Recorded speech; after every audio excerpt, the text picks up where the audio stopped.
The war ended officially on a Tuesday. That was how it appeared in the records. The date was typed cleanly, without emotion, in black ink on cream-colored paper. The armies had stopped moving. The guns were quiet.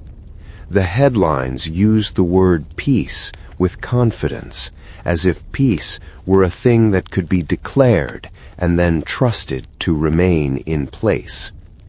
But paper has a habit of saying things that reality has not yet agreed to. In a narrow federal office in Washington, D.C., years later, a clerk would pause over a ledger and frown.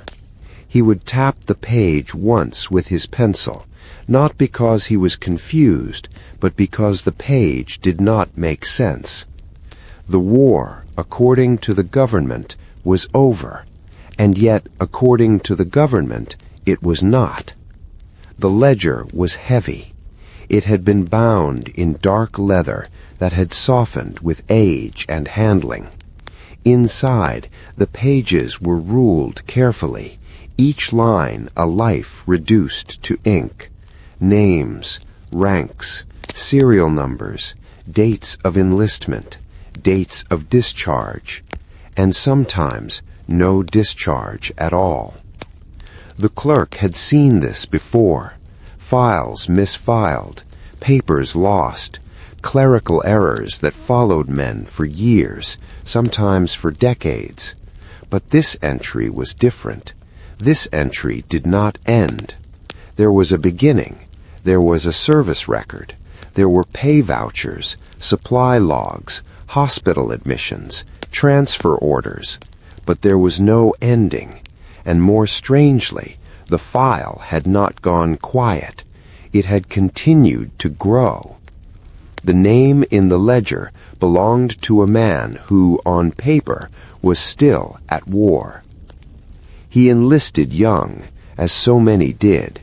The papers said he was 19, though the handwriting suggested the clerk suspected otherwise. He had come from a town too small to matter to history, a place that existed mostly as a dot between larger places on maps that were rarely updated. He signed his name carefully, the letters uneven but deliberate. It was the signature of someone who understood that writing his name meant something permanent had just happened. From that moment forward, the government knew him. At first, the records were ordinary: training assignments, issue of uniform, rations counted, boots measured, a rifle assigned, its serial number carefully recorded. The war at this stage was still mostly theoretical for him, something discussed in speeches and printed in newspapers, something happening elsewhere. Then came movement, rail cars, marching orders, temporary camps that existed for weeks and then vanished, leaving only flattened grass and paperwork. The army was very good at paperwork. Even when it lost men, it did not lose forms. There were reports of engagements, names listed under columns marked wounded, missing, killed. His name did not appear there. Instead, it appeared in margins, in transfer notes, in annotations that suggested he had been reassigned, then reassigned again, detached from one unit, attached to another, moved not because of heroism or disgrace, but because the machinery of war required bodies in specific places at specific times. Then, abruptly, the war ended. At least, that was how it was supposed to work. Orders were issued, units were disbanded, men were told to go home. The army that had grown at astonishing speed began just as astonishingly to shrink. For most soldiers, this meant a discharge paper, a single sheet that proved for the rest of their lives that the war was behind them. He did not receive one. Not because he was forgotten in the chaos, not because he was dead, not because he deserted. According to the records, he was still assigned. Assigned to what, exactly, was unclear. The first hint that something had gone wrong appeared months later. A payroll clerk flagged an inconsistency. Funds were being allocated to a unit that no longer existed. Not much money, just enough to be noticed by someone who had learned to notice small things. The name appeared again. Active duty pay, low rank, no termination date. Someone scribbled a note, verify status. The note was initialed and dated. It was filed. Nothing happened. The federal government, then as now, moved at a speed dictated by paper. Requests traveled by mail. Answers returned slowly, if at all. By the time someone noticed the unanswered inquiry, the clerk who had written it had been reassigned, promoted, or retired. The war drifted into memory. Monuments were built. Speeches were given. Veterans marched in parades, medals pinned to jackets that no longer fit quite right. The country told itself a story about closure. Meanwhile, the file remained open. Years passed. The man aged, though the records did not show this. They showed only occasional activity, a hospital admission here, a supply requisition there, not frequent enough to suggest fraud, not regular enough to suggest intention. The records suggested something else entirely. They suggested neglect. The army, unsure what to do with a man who technically had never left it, continued to acknowledge his existence in the smallest possible ways, enough to avoid correcting the error, not enough to resolve it. At one point, a pension application was partially processed and then halted. A note in the margin read, "Service not terminated." Another clerk, years later, underlined the phrase twice. Outside the paperwork, the man lived. He worked. He married. He moved west, then farther west, following opportunity and distance from the places where the war had been most real. He rarely spoke of his service. When asked, he answered plainly. He had been there. He had done his part. People assumed he was a veteran like any other. Only the government knew otherwise. Only the government insisted, quietly, that he had never come home. The strangest part was not that the error existed.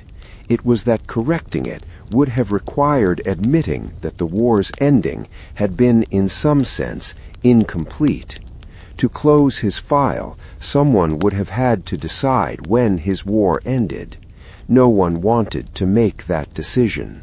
So the records continued, and as the decades passed, the war, at least on paper, did not end. By the time anyone seriously looked at the file again, the handwriting inside it belonged to men who were already dead. Ink faded, paper yellowed, the leather binding cracked at the corners, but the name remained clear, written again and again by different hands, each clerk assuming that someone else at some earlier point had known what they were doing. The man was no longer young. According to the calendar, he should have been approaching middle age. According to the records, he was still listed exactly as he had been decades earlier. Active service, unresolved status. The government did not mean to keep him enlisted forever. It simply never decided to stop. At some point, a census taker knocked on his door. The census taker was not interested in wars or discharge papers. He wanted names, ages, occupations. The man answered politely. He said he worked. He said he had a family. He said he had been born in a year that placed him squarely in a generation that had learned early not to expect certainty. When asked if he had ever served in the military, he said yes. When asked if he was a veteran, he hesitated. The pause was brief, almost unnoticeable, but it mattered. He said yes anyway. That was the simplest answer. That was the answer people expected. The census taker wrote it down and moved on. Somewhere else, in a different office, a clerk noticed that the census data did not match the military records. Veterans were supposed to have ended their service. This man's service had no ending. A letter was drafted. The letter was never sent. The war in the public imagination hardened into something finished. Textbooks summarized it. Politicians referenced it as proof of national character. It became safe to discuss, then comfortable, then distant. But bureaucracy does not work on imagination. It works on forms. And forms, once created, resist erasure. Every few years, someone stumbled across the file and tried to make sense of it. They added notes. They underlined dates. They wrote closed with a question mark, never with confidence.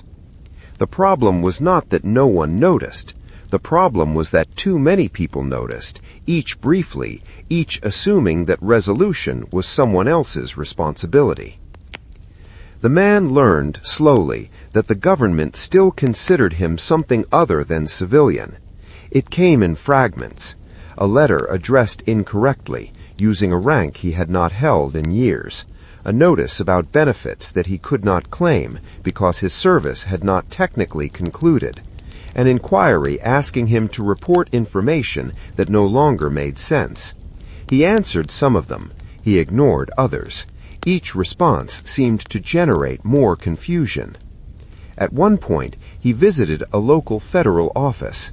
The clerk behind the counter was young, younger than he had been when he first enlisted. She typed his name into a machine that hummed softly and produced paper punched with neat rows of holes. She frowned. "I'm not sure how to process this," she said. He asked her what she meant. She explained apologetically that according to the system, he was not eligible for discharge processing because there was no record of his discharge needing processing. At the same time, he could not be considered inactive because there was no record of his service having ended. "It's like," she said, searching for the right phrase, "it's like you never stopped." He nodded. That was how it felt. As the years passed, the war aged differently for him than it did for the country. For the country, the war became something that had happened. For him, it became something that was still happening, quietly, invisibly, in files he would never see and offices he would never enter. He watched younger men go to newer wars. He watched them come home, or not. He watched the government improve its systems, modernize its language, replace ink with typewriters, then replace typewriters with machines that glowed faintly in dim offices. None of it fixed his file. There was a moment, late in his life, when the error nearly resolved itself. A comprehensive review was ordered. The government, facing pressure to modernize records, instructed clerks to clean up anomalies. Files with unresolved statuses were flagged. His name appeared on a list. The list was short, very short, almost embarrassingly so. Most unresolved files were explained quickly. Clerical duplication, name confusion, early deaths unrecorded properly. These were corrected with a stroke of a pen. His could not be. The reviewer traced the file back to its origin. He followed the trail through wars that had ended, administrations that had changed, departments that had been reorganized or dissolved entirely. Every attempt to locate a definitive endpoint failed. The reviewer wrote a memorandum. The memorandum asked a simple question: When exactly did this man's war end? No one could answer. The man himself sensed time narrowing. His body, unlike the paperwork, did not resist conclusion. He slowed. His hands shook slightly when he wrote. His memory wandered, sometimes returning with startling clarity to moments he had not thought about in decades. The sound of boots on frozen ground, the weight of a rifle slung across his back, the strange silence that followed orders no one fully understood. He did not feel like a soldier anymore. He felt like a man who had been one a long time ago. But the government did not feel that way about him. When he died, the local newspaper printed a modest notice. It mentioned his family. It mentioned his work. It mentioned briefly his service in the war. It did not mention that, officially, he had never left it. A death certificate was issued. It was filed. It was sent to the appropriate offices.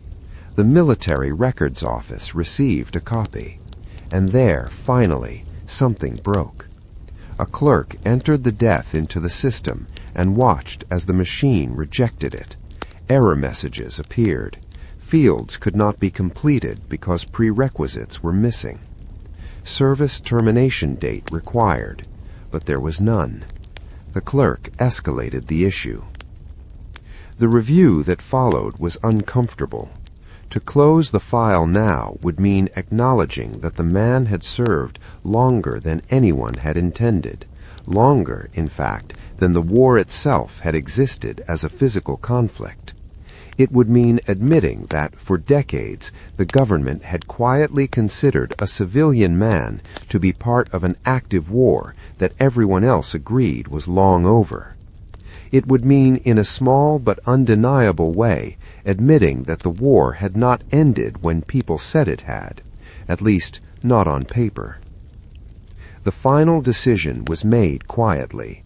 A date was chosen, not the day the war ended, not the day he came home, not even the day he died. A date somewhere in between, a date that satisfied the system without inviting questions. The clerk typed it in. The system accepted it. The file closed. No announcement was made. No correction was issued to history books. The war remained ended, as far as anyone could tell.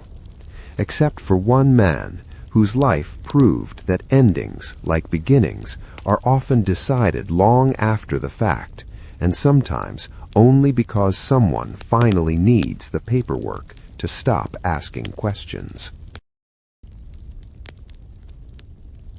The file did not close cleanly. The system accepted the date, yes. The status changed. The machine stopped asking questions. But bureaucracy has a memory of its own, and it does not forget anomalies simply because they have been forced into compliance. A secondary review was triggered automatically. It was meant to be routine, a background process designed to ensure that no financial obligations, legal responsibilities, or unresolved benefits remained attached to a service record that had finally been marked complete. In this case, the process hesitated. The war, after all, had ended generations earlier.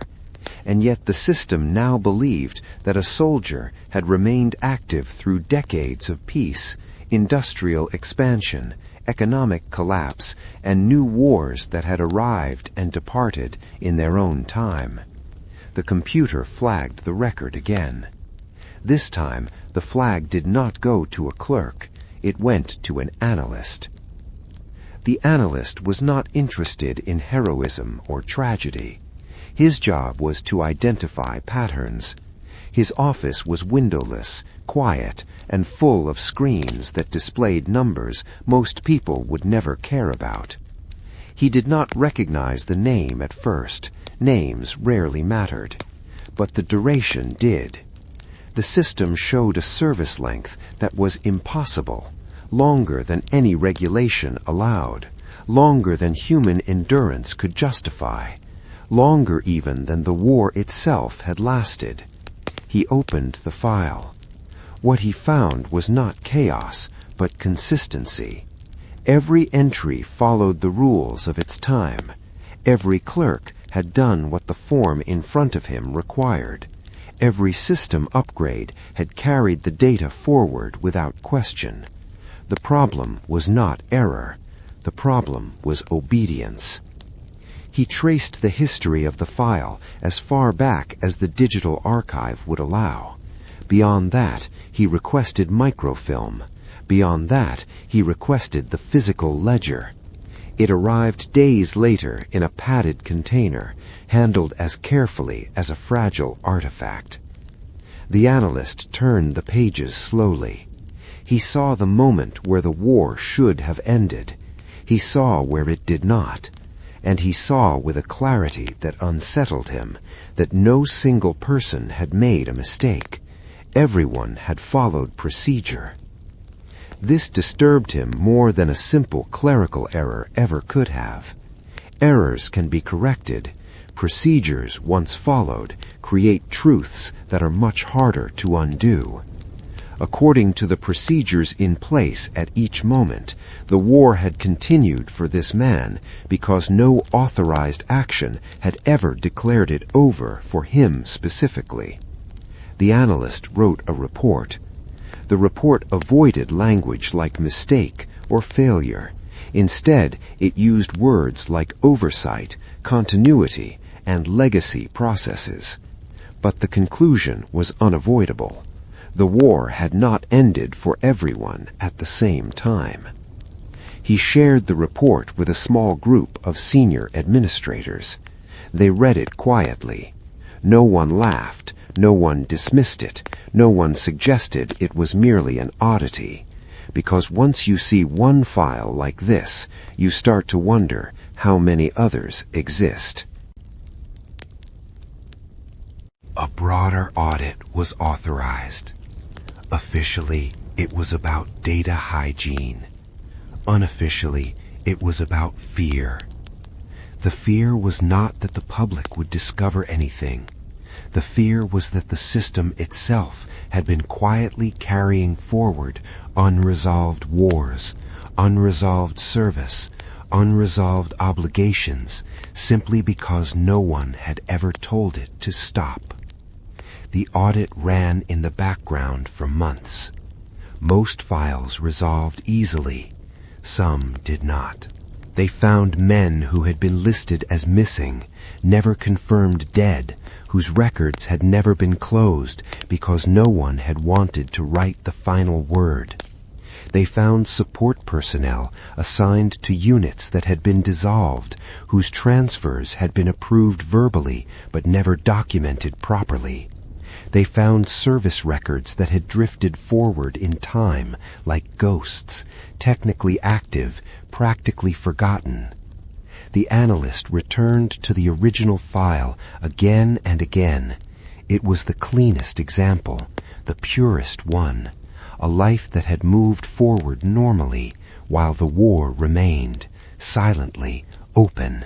The man himself, of course, could no longer respond, but his correspondence remained. Letters he had written decades earlier were found folded inside the file, never formally processed, never officially answered. In them, he asked simple questions. Am I still enlisted? Do I need to report somewhere? Is there something I should do to close this? Each letter had been stamped. Each had been logged. None had been resolved. One administrator suggested issuing a posthumous discharge certificate. Another suggested leaving the record closed as it was, quietly, without ceremony. A third raised a more troubling point.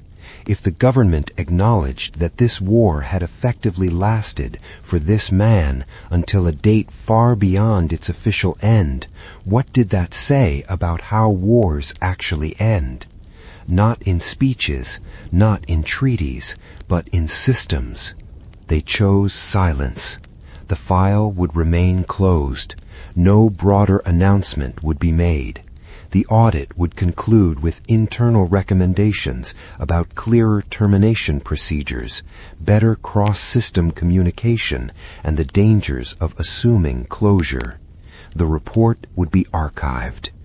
Years later, a historian working on a study of military bureaucracy would encounter a reference to an unusually long service record. The reference would be vague, anonymized, almost embarrassed by its own existence. The historian would request access. The request would be denied. The war would remain ended as far as the public was concerned. But within the systems that had carried it, line by line, form by form, the truth would remain. Wars do not end when people say they do. They end when someone, somewhere, finally writes the last line and makes sure every system agrees. And sometimes, even then, they linger.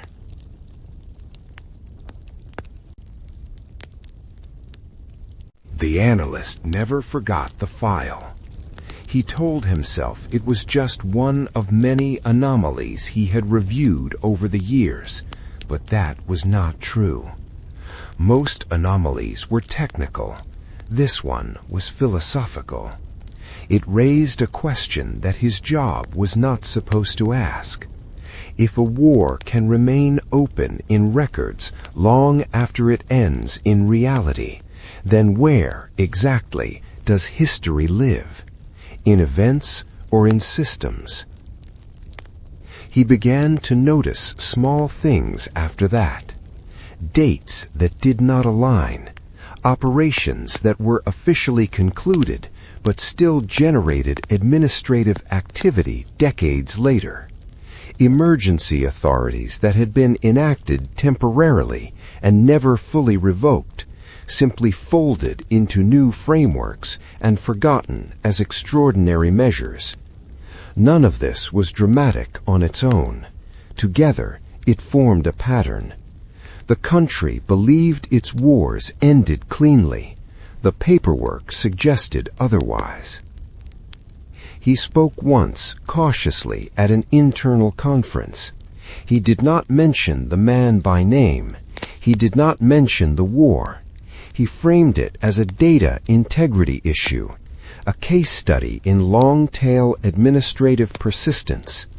The room listened politely.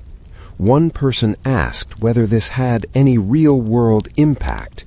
He answered honestly, "Only if you believe records shape reality." The question was not asked again. Time passed. The analyst retired. The systems were upgraded again. Old databases were migrated, consolidated, streamlined. Some records were lost. Some were compressed into summaries. Some survived intact because no one wanted to be responsible for deleting them. The file survived. It existed now as a reference ID, pointing to an archived container that almost no one had reason to access. Almost. A generation later, a junior systems engineer encountered a strange edge case while testing a new archival interface. The test was meant to ensure that all wars in the system had valid end dates. One did not officially. The engineer did not know the man's story. He only knew that the system could not fully reconcile itself. He filed a ticket. The ticket was reviewed, categorized, and eventually closed with a note that read, "Legacy artifact, no action required." The engineer accepted this. That was how systems taught people to think. Outside the government, the war lived on in a different way. In books, in documentaries, in dramatizations that simplified timelines and sharpened endings for narrative convenience.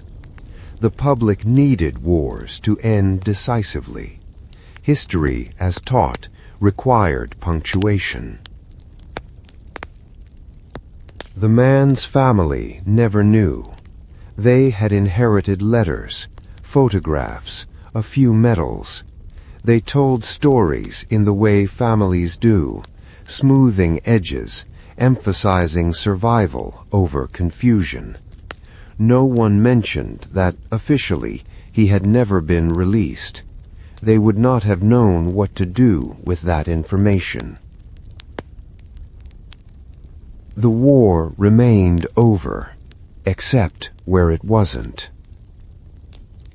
Years later, during a declassification review unrelated to military service, a fragment of the audit report resurfaced. Not the full document, just a paragraph. It described, in neutral language, an individual service record extending significantly beyond the formal conclusion of hostilities due to unresolved administrative status. The paragraph attracted little attention, but one reader paused. A graduate student researching the mechanics of state memory flagged it as interesting. He requested more information. He was denied. He wrote anyway. His paper argued that wars do not truly end when treaties are signed or armies disbanded. They end when institutions complete the work of recognizing that they are over. Until then, wars persist in ledgers, in authorizations, in unresolved lines of authority. He cited the fragment. He called it the unfinished war. The paper was published in an academic journal with limited circulation. It did not cause controversy. It did not make headlines, but it unsettled the few who read it closely. Because once you accept that one war did not fully end, you begin to ask uncomfortable questions. How many others linger? How many people, unknown and unremembered, carried conflicts forward in systems long after they had moved on in life? How many wars, according to the records, are still waiting for someone to notice that they never really stopped? The answer, inconveniently, is not zero. The government continues to function. Forms are filled, dates are entered, conflicts are declared over. Most of the time, the systems agree. Sometimes they do not. And when they don't, history does not correct itself. It simply waits. The man remains unnamed in public records, but his existence changed how a few people understood the past. He proved that history is not a clean sequence of events, but a living archive, one that can carry unfinished business forward indefinitely, unless someone is willing to say, with authority and finality, "This is over," and mean it everywhere. According to the records, the war ended. According to the records, it also didn't. Both statements remain true, and that, perhaps, is the most honest ending history can offer.